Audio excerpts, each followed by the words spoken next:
soon, and so I'm going to get a couple of units down here, see what I can do there. Um, get those creep tumors moving over to his base. It always confuses, and a lot of times it puts people on edge when they see the creep starting to come towards their base. It's because they're afraid to move on to that. They don't know if there's units there or what's going on, and it gives me a good place to kind of start caving him in with all these spine crawlers that I have. So very interesting dynamic for a lot of Zerg players is the ability to move those crawlers. Back in StarCraft 1, you build sunken colonies, and it's kind of like, well, okay, I have defense here now, but I'm not going to be able to do anything with the ability for those to uproot and reroute themselves. It gives you a lot of versatility just building 5, 6, 7, 8, 9, 10 of those just around the map. They take no supplies. Once the drone is down, it's kind of like an additional army you can build. So when you start finding yourself in an abundance of minerals, sometimes it's a good idea to get some of these spine crawlers around, both as defense and secondarily as a pushing force. I've seen many games, and you'll probably see some if I start posting my twos games, where my partner and I we'll build a couple of these spine crawlers and start moving them across the map. He plays Terran, so they make a very good defensive force, especially for an additional person or for ranged units, because they just do such a good job of absorbing damage. So got some infestors, get my roaches, some zerglings. The infestors are because I know that right now he's got some of those heavy absorbing, and I'm pretty sure he's going to end up with some colossi here soon. So I know that infestors do very well against that. I didn't want to get corruptors because I didn't have a lot of air defense right now. Maybe that's the sign that I should have gotten corruptors, because I don't have a lot of air defense. But seeing that robotics bay, I know that I'm going to end up seeing some units here soon. So I got quite a few infestors, some hydralisks, zerglings, roaches, pretty standard Zerg army here. Let's see if we end up getting him soon. Here comes the big fight. And so I'm going to move some of these while I have a chance. There are 2 colossi in the back, as you can see. I'm going to keep those zerglings out, wait till he gets a surround, and there we go. Now we're into this. And so I'm going to get some, I'm going to grab a hold of those colossi ASAP. There we go, grabbed one of them. That other infestor's running around a little in the back. I couldn't get a lock on him, but as you can see, sending that queen in, he's going to lose most of his forces here pretty quick. So he's going to lose both of those colossi. I'm not too worried about it, but I do have some drones that I'm going to get harvesting. I've mainly been using my main base to pump out drones and feed into my other bases. And so now that I've got a couple of units left, it's not a huge army. I did lose a couple there as Colossi tear through some of those Zerg ground units pretty easily. Getting those upgrades down, and I am going to get that upgrade. I'm going to go ahead and try to take out this Nexus if I can now. So I know that he's got a couple of units here. I'm going to back off just a little bit. I have one infestor there now, and I'm going to spread out that creep. So I've got him really capped off in his base. He can't do a whole lot, and I have 2 rich mineral field deposits here. So as soon as this one wears out, I'm going to pull those drones off, send them to the other side. Getting a hive with that, I'll probably get some ultralisks, may end up getting some broodlords, not entirely sure yet. A lot of times I'll end up getting that hive, but not worrying about getting some of those T3 units. I just want to be able to get those upgrades on my hydralisks. I'm kind of a hydralisk roach player with infestors mixed in there, so still scouting. As you can see around the map, I've got these zerglings that are patrolling around, making sure he doesn't get an expansion anywhere. It's a very cheap unit, costs 1 supply, and it gets a real good scout once they've got that movement speed upgrade.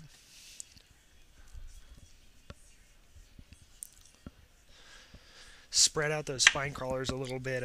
It works really well, in my opinion, to keep those kind of spread out slightly, because they just do such a good job of absorbing damage and at the same time doing quite a bit of damage.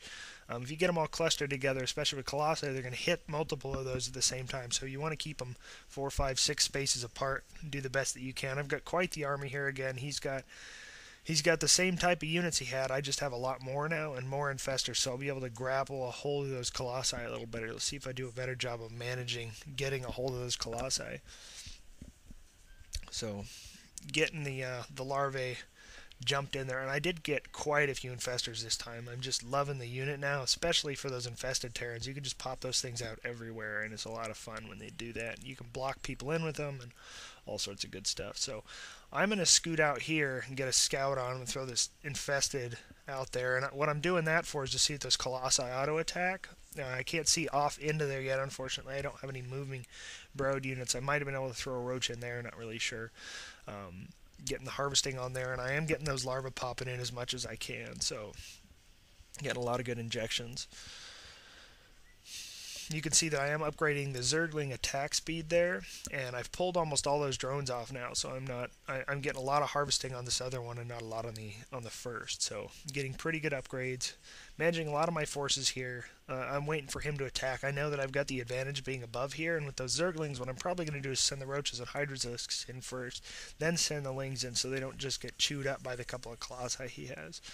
Nice thing is these Chainlings are probably going to sneak in there, do a pretty good job of getting a hold of him. We'll get a good scout on him. If nothing else, I'll at least be able to see some of the stuff that he's got there, which is going to give me some vital information. Getting the Ultralisk upgrade, because they just do very well against these forces. They don't do so well against anything other than the Colossi and the Stalkers, but that's a pretty big force for most of the Zerg players here to deal with. So, or yes, for the Protoss players, I mean.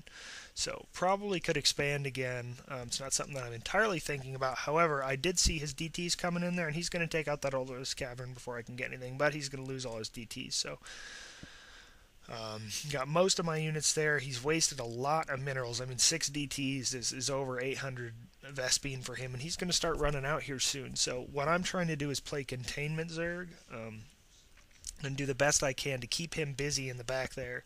And he did take out a couple of my things there. He got my Spire, so I'm going to have to rebuild those. The Spire and the Ultralisk Cavern, but he didn't get a whole lot of the other things. It might have been smarter for him to go straight in for that hive, but I don't think he would have taken it out in time. So got quite the Zerg force here now, and I'm moving in and out. I wish I could move that in, but it looks like he took out the creep tumor that I had there, and I don't really want to just try moving him in again. It's probably a better thing if I did, but at this point I haven't. Getting that next hatchery, get some additional thing, and keeping myself way ahead of him as best I can.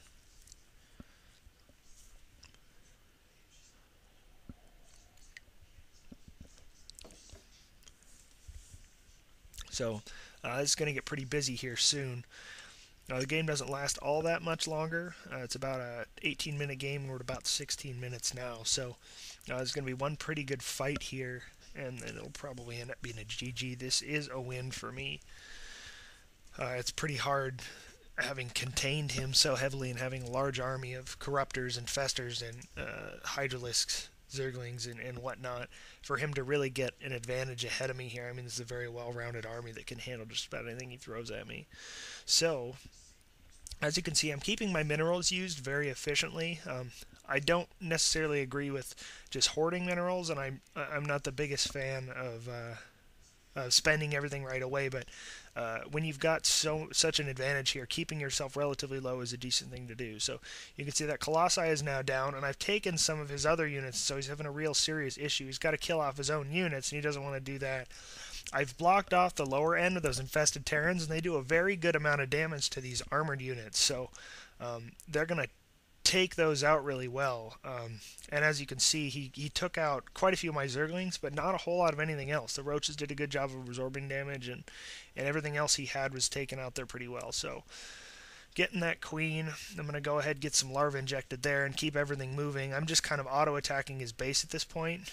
I'm going to go ahead and take out his expansion because I know that that's the only thing he's got left. Keeping those Zerglings patrolling around the map is giving me a great advantage in terms of his movement abilities. So I do have Ultralisk now, so he's not going to get a whole lot done here. He probably is going to be able to warp in a couple units, but he knows, at least I'd hope at this point he knows that there's not a whole lot he's going to get done. So there goes a massive infested Terran surround on his units, which is probably just massive overkill, but that's alright. It's going to do a good job of taking him out. So that will end this first game, and I will get on to the second game here in just a minute.